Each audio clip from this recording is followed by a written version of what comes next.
I welcome to all to the course of repair and rehabilitation of structures. So in this subject, I would like to explain one of the topic in fifth unit, that is retrofit of reinforced concrete buildings. So this fifth unit is entirely related to whatever the existing buildings. So those existing buildings, if it is a earthquake is happened against earthquakes, see how we are improving the existing buildings. See in this chapter will be discussed majoritarily three topics. The first one is related to a concrete building, and second one is related to a steel building, and third one is related to foundation structures. So these three topics, see how we are applying a techniques, how we are applying a earthquake retrofitting techniques, see how we are improving the strengthening. See our aim is the existing buildings, how we are improving the strength. See seismic retrofitting is a collection of mitigation techniques for earthquake engineering. See, it is a chapter, it is entirely related to a earthquake engineering, how we are mitigate, how we are in the earthquake zone areas are vulnerable earthquake zone areas. So it is the modification of existing structures to make more resistance to seismic activity. See already the existing buildings we have, already those are constructed against the earthquakes, but after some years the code has been updated, the code has been changed because of so many other factors involved, or based on the present scenario the code will be updated. So based on the updated code we need to improve, we need to strengthening the existing structures. So it is utmost important for historical monuments or areas to prone to serve earthquake until expensive structures. See, historical monuments already is there, earthquake prone areas already constructed is there. So in those areas, how we are improving? See, a lot of techniques are available. So those are the retrofitting techniques. So those retrofitting techniques are applicable for not only in earthquake areas, it is also applicable for natural hazards such as tropical cyclone, tornadoes, or severe wind from thunderstorms. So those areas also it is retrofitting techniques are applicable. See, retrofitting proves a better economical consideration and immediate shelter to the problems rather than replacement of the building. So see, if you want to replacing the entire building, so we need to modify, we need to strengthening the existing structure. When we are maintain the strengthening the existing structure, we need to maintain longevity, which means durability. The next, why we need retrofitting? See, based on the two circumferences or two circumstances, retrofitting is required. One is earthquake damaged buildings, and second one is earthquake vulnerable buildings. See, nearly 5 lakhs earthquakes occurs in every year around the world. Among 5 lakhs, 1 lakh are felt and rest occur nearly constant at almost anywhere. See, large number of casualties occur in the buildings. See, in buildings, large number of casualties are the building is damaged due to various reasons, which means various problems. The building is damaged. Sometimes the building is collapsed. See, what are the reasons the building is damaged and what are the reasons are facing the building is collapsed.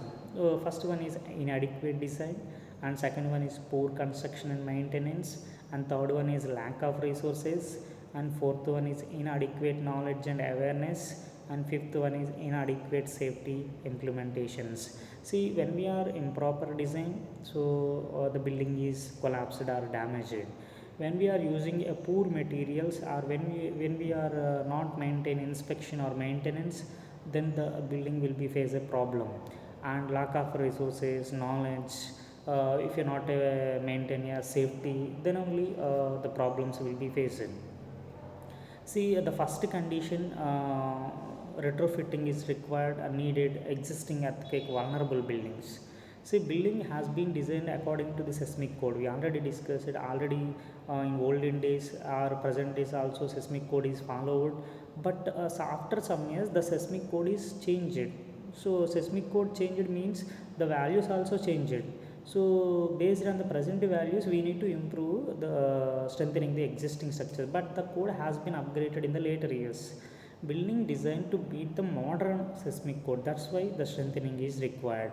See, but deficiency existing in the design and construction. See, essential building must be strengthened like hospitals, historical monuments, and architectural building, because if it is a small type of buildings, it will not face a majority of problems, whereas a commercial buildings it will face a more problems, a lot of deaths, a lot of infrastructure loss, a lot of structure will be collapsed. So that's why majority of the commercial building required strengthening.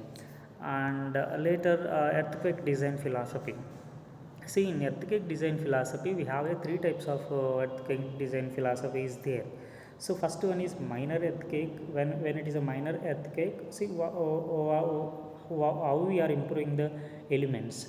If it is a moderate earthquake, how we are improving the what type of elements we are improving.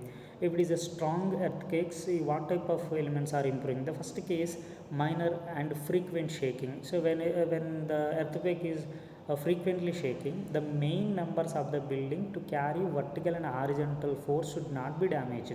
See, main members means beams, columns, slabs. So these are the example for the main members. These main members to carry a vertical and horizontal forces in the buildings. But when minor earthquake and frequent shaking, there is no should not be damaged. There is no damaging of main members. However, in building, non-structural parts is there. Non-structural parts mean do not carrying a load, maybe sustain repairable damage. Example, walls may be repaired or may be damaged in minor earthquake also. Under moderate but occasional shaking, the main members sustained by repairable damages. Say main members are damaged, other parts of the building should be collapsed or replaced with another materials. Under strong and rare shaking, the main members sustain severe damages, but the building should not be collapsed. See, objective of the retrofitting. See, why we are strengthening the existing structures. See, the main objective is the public safety, and second one is structural serviceability. Public safety is required. See, whatever the occupants are living in a community or whatever the occupants are living in a building, so those safety is required. The first reason, first our aim is to maintain a safely living in a building.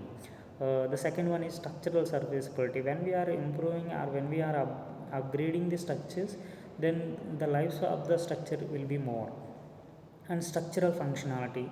See, whatever the components in the building, those functions also will effectively work in the buildings, and structure unaffected. Therefore, the aim of the upgrade lateral strength of the structure to increasing the ductility. See, what is seismic retrofitting of concrete structures? The definition of the seismic retrofitting concrete structures, it is the modification of the existing structure to make them more resistant to seismic activity, ground motion, soil failure due to earthquakes. See, when the earthquake is occurred, or when in the future it may be earthquake is will be happen, so at that time we need to resist those earthquake before how we are take precautions or how we are improving the existing buildings.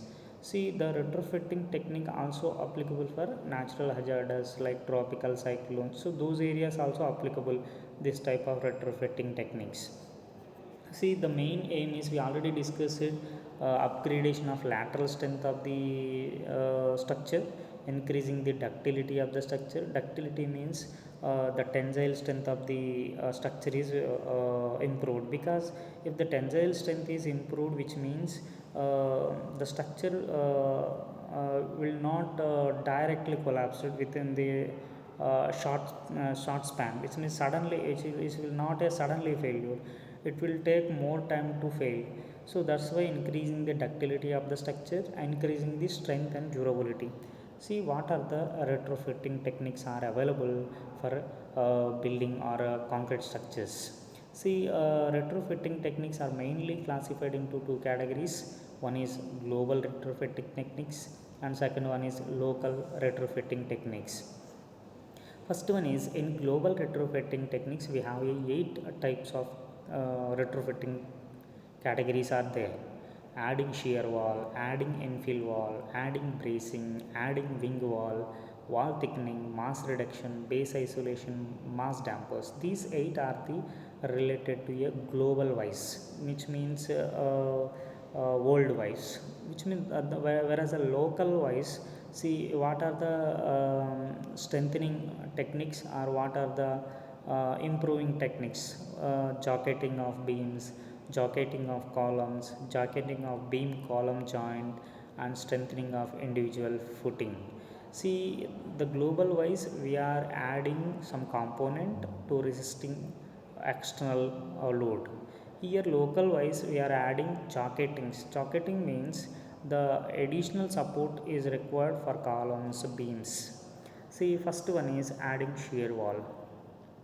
See, adding shear wall is the basic one of the starting retrofitting techniques. So this related to a when we are providing a shear wall. Shear wall is providing for the structures for the purpose of to resist the lateral forces. See, for the lateral forces is nothing but a wind force or any other external forces if will be affected. So those forces are resisted by shear wall. So shear wall is constructed adjacent of the column, shear wall is constructed adjacent of the wall or any beams.